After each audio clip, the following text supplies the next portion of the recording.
New contract in the European League crushed the WNBA. And her drop 50 on us next weekend, you know? So I love her. I think she's the best player. Forget I ever said Paige is the best player in the country. I think she's the best player of all time. I don't know who ever said that I said that Paige is the best player in the country. The EuroLeague has reportedly made an enormous offer to Caitlin Clark, one that she might find impossible to turn down. After facing jealousy and negativity within the WNBA, moving to the EuroLeague could be an ideal transition for CC. The number being discussed is around $100 million. At present, she is earning $74,000 from the Indiana Fever and $28 million from Nike spread over 4 years.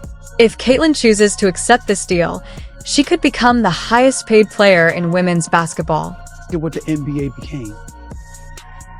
Even when Jordan was ascending and the league clearly saw that that was the dude, and Nike was marketing the living hell out of Michael Jordan. I want to be like Mike. It was still burning magic. Without Caitlin, the WNBA would crumble, left with no true star power.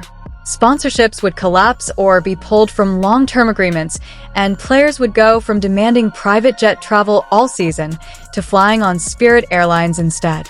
To know that the highest paid WNBA player last season made $300,000. $300,000, the highest.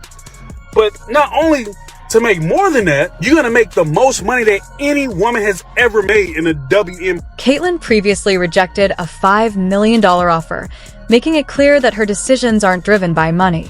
She genuinely loves the game of basketball and hasn't been pushing for extra pay the way some other players have. The same can't really be said for Angel Reese, though. Angel behaves immaturely, even though many 22-year-old rookies would dream of earning what she does. If Caitlin ends up leaving the WNBA, it's pretty clear that Angel will be complaining far more than she already is. So WNBA players who have been hating on CC should brace themselves, because if she moves to Europe, the entire landscape of the league will change dramatically. Getting sick of people saying that people need to stop hating on Caitlin Clark. Who hates her? Diana Taurasi came out and said, look, it's gonna be an adjustment when Caitlin gets to the WNBA. Y'all watch. And that's exactly what's happening. Angel Reese did the ring gesture to Caitlin, and y'all have villainized her ever since, and her and Caitlin literally like each other. They have both come out and said, if Caitlin Clark decides to move to the EuroLeague, it could mark a major shift in the balance of power, positioning Europe as the premier destination for the world's top basketball talent. This isn't just about one player. It reflects the potential for the entire women's basketball industry to gravitate toward greater financial opportunities. For the WNBA, which continues to struggle with player salaries and declining viewership, this could become a pivotal moment, and not one that works in their favor. Could be a team overseas who would love to snatch Caitlin Clark away from us and give her a crazy. If you want the number 22 of the national basketball team is free. Yeah, I have Italian heritage, but I have no power in that, so I appreciate that. The question everyone is asking now is straightforward. Can the WNBA compete with this level of financial power? If the league can't match, or at least come close to, the EuroLeague's offer, they may be forced to watch Caitlin Clark leave for greener pastures. And if she does leave, what happens to the WNBA's future, its fan base, and its sponsorship deals? This isn't merely a basketball transaction. It's a potential game changer for the league. The WNBA has been riding the wave of excitement and attention that Caitlin has generated. Her stellar performances, ability to fill arenas, and magnetic personality have all fueled a surge of interest that the league has been relying on. First player in WNBA history to lead the league in assists and three-pointers made, and she has now scored the most points by a guard in a single season in WNBA history.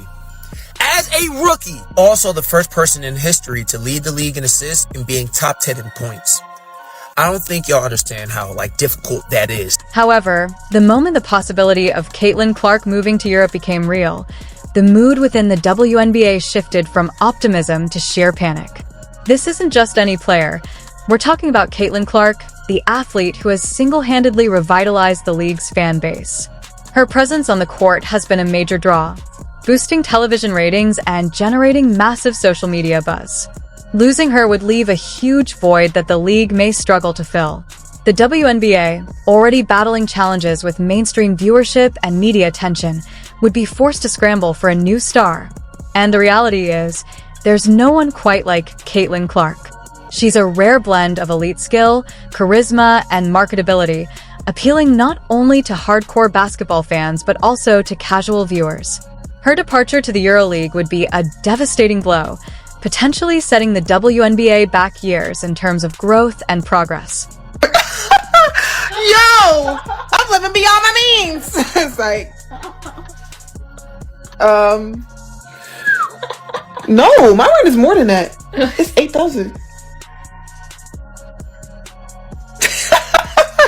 I'm living beyond my means. Like y'all think, babe. If y'all thought, it's like, let me stop. The league's panic isn't just about losing a star player. It's about the very real financial fallout that could follow. Major sponsors, many of whom sign deals largely because of Caitlin's popularity, might start reevaluating their partnerships.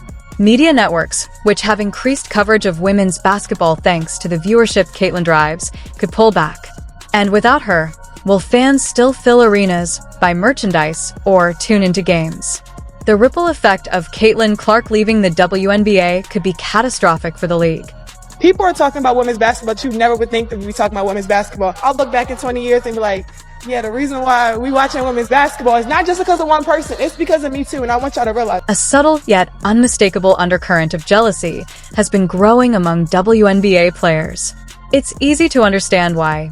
Caitlin Clark, still early in her professional career, has become the face of the league, often overshadowing established stars who have been working tirelessly for years. For players like Angel Reese and Aya Wilson, both exceptionally talented, watching Caitlin receive constant attention, accolades, and now a massive European offer has been frustrating. Angel Reese, in particular, has been very vocal about her dissatisfaction. Known for speaking her mind, she hasn't shied away from criticizing the WNBA's pay structure, even stating that her salary doesn't cover her rent, a striking revelation given the skill, dedication, and commitment required to compete at the highest level of women's basketball. Clark, it seems like this entire season, she was the solution for so many things, but so many players, coaches, media people, so many people were also painting her out to be the problem. She could never do enough. She could never speak out enough. Her fans were the issue. Fever fans were the Caitlin Clark has become the face of the WNBA, driving viewership, filling arenas, and drawing massive fan and sponsor attention. But her success has also made her a target on the court and a source of jealousy among peers like Angel Reese and Aya Wilson. If she chooses to leave for the EuroLeague, the WNBA could face a catastrophic loss, not just of a star player, but of sponsorships, media coverage, and a loyal fan base that follows her worldwide. Her departure would signal a major shift in women's basketball, potentially pushing top talent overseas and leaving the league struggling financially and competitively without its brightest star.